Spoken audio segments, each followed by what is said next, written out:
भारत को परमाणु शक्ति बनाने में भी उनकी बड़ी भूमिका थी।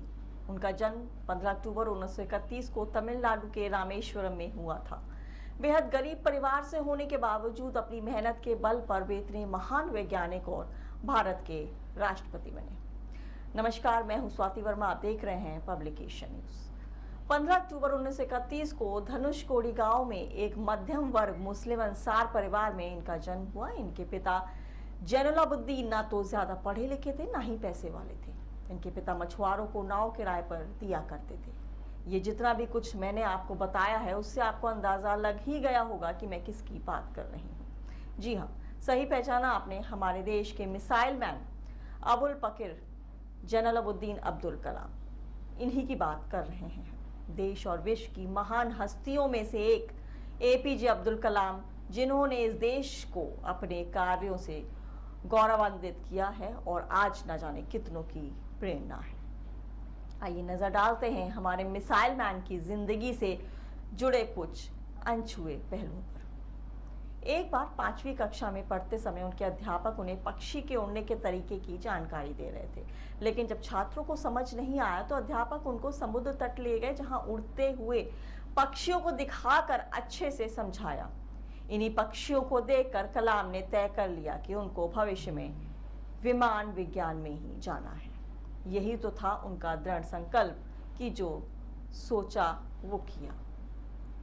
कलाम के गणित के अध्यापक सुबह ट्यूशन लेते थे, इसलिए वह सुबह 4 बजे गणित की ट्यूशन पढ़ने जाते थे। अब्दुल कलाम ट्यूशन सुबह नहा कर जाते थे। इसके पीछे एक कारण था। सुबह नहाकर जाने के पीछे कारण यह था कि प्रत्येक साल 5 बच्चों को मुफ्त में गणित पढ़ाने वाले उनके टीचर बिना नहाए आए बच्चों को नहीं पढ़ाते थे। ट्यूशन से आने के बाद अब्दुल कलाम नमाज पढ़ते और इसके बाद वो सुबह 8 बजे तक रामेश्वरम रेलवे स्टेशन और बस अड्डे पर न्यूज़पेपर बांटते थे। कलाम अपने व्यक्तिगत जीवन में पूरी तरह अनुशासन का पालन करने वालों में से एक थे। ऐसा कहा जाता है कि वे कुरान और भगवद गीता दोनों का अध्ययन करते थे। कलाम ने कई स्थानों पर उल्लेख किया है कि वे तिरुकुरल का भी अनुसरण करते थे। उनके भाषणों में कम से कम एक कुरल का उल्लेख अवश्य रहता था। 1962 में कलाम इसरो में पहुंचे। इन्हीं के प्रोजेक्ट डायरेक्टर रहते भारत ने अपना पहला स्वदेशी उपग्रह प्रक्षेपण यान SLV-3 बनाया। 1980 में रोहिणी उपग्रह को पृथ्वी की कक्षा के समीप स्थापित किया गया और भारत अंतरराष्ट्रीय अंतरिक्ष क्लब का सदस्य बन गया। कलाम ने इसके बाद स्वदेशी गाइडेड मिसाइल को किया। उन्होंने अग्नि और पृथ्वी जैसे मिसाइलें भारतीय तकनीक से बनाई। 1992 और 1999 तक कलाम रक्षा मंत्री के रक्षा सलाहकार भी रहे। इस दौरान वाजपेयी सरकार ने पोखरण में दूसरी बार न्यूक्लियर टेस्ट भी किए और भारत परमाणु हथियार बनाने वाले देशों में शामिल हो गया।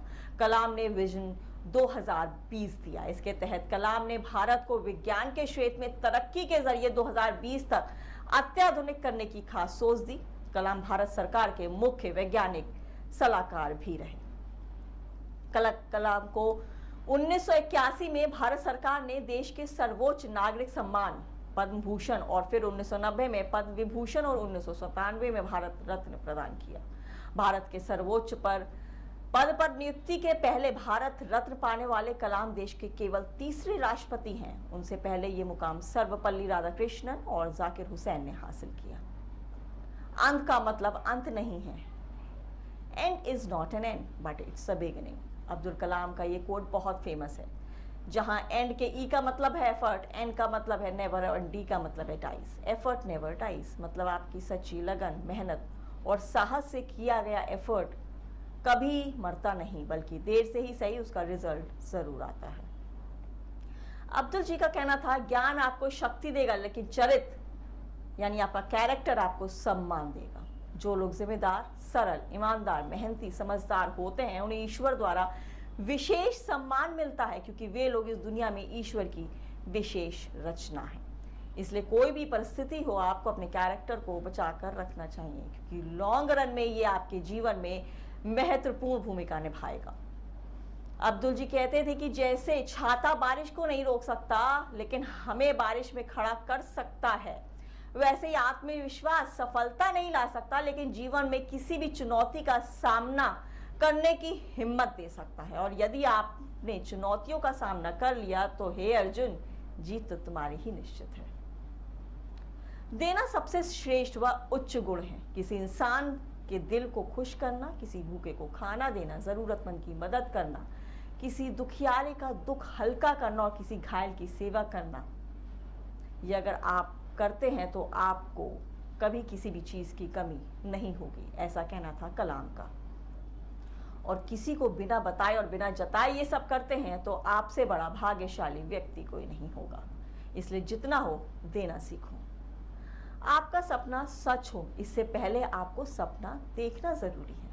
आसमान की तरफ देखिए, हम अकेले नहीं हैं, पूरा ब्रह्मांड हमारा दोस्त है और वो उन्हीं को सबसे सर्वोत्तम देता है जो सपने देखते हैं और मेहनत करते हैं। हमें उम्मीद नहीं छोड़नी चाहिए और ना ही खुद को हारने की अनुमति देनी चाहिए। इंसान को मुश्किलों की जरूरत पड़ती है क्योंकि सफलता का आनंद उठाने के लिए ये मुश्किलें ही बहुत जरूरी होती हैं। इसलिए अगर आपके जीवन में मुश्किलों का अंबार है तो समझ लेना आपके जीवन में सफलताओं का भी फिर भरमार है। अब्दुल कलाम प्रार्थना में बहुत विश्वास रखते थे। उनका कहना था, भगवान जो हमारे निर्माता हैं उन्होंने हमारे मन, दिमाग और व्यक्तित्व को कई शक्तियां और योग्यता दी हैं। प्रार्थना हमें अपनी शक्तियों को बढ़ाने में हमारी मदद करती है, इसलिए प्रार्थना जरूर करनी चाहिए। एक बड़ी ही अच्छी बात कही थी कलाम साहब ने कि एक अच्छी किताब 100 दोस्तों के समान है, पर एक अच्छा दोस्त पूरे पुस्तकालय के बराबर होता है। इसलिए यदि आपके जीवन में एक अच्छा दोस्त है तो उसको किसी भी परिस्थिति में खोना नहीं, क्योंकि आज के समय में एक अच्छा दोस्त अगर आपको मिल गया तो समझ लेना आपको एक बेशकीमती हीरा मिल गया। जिन्होंने भारत का सर्वोच्च पद संभाला, जिन्हें देश का सर्वोच्च सम्मान मिला, लेकिन उन्होंने कभी भी अपने पद की शक्ति का अहंकार नहीं किया। वो हमेशा लोगों की सेवा के लिए तत्पर रहते थे। उन्होंने देश सेवा और लोगों की सेवा को ही अपना पहला और अंतिम लक्ष्य बना लिया था और उसी पथ पर वो जीवन भर चलते रहे। ऐसे ही दिव्य शक्ति को पब्लिक एशिया की तरफ से जन्मदिन की हार्दिक शुभकामनाएं।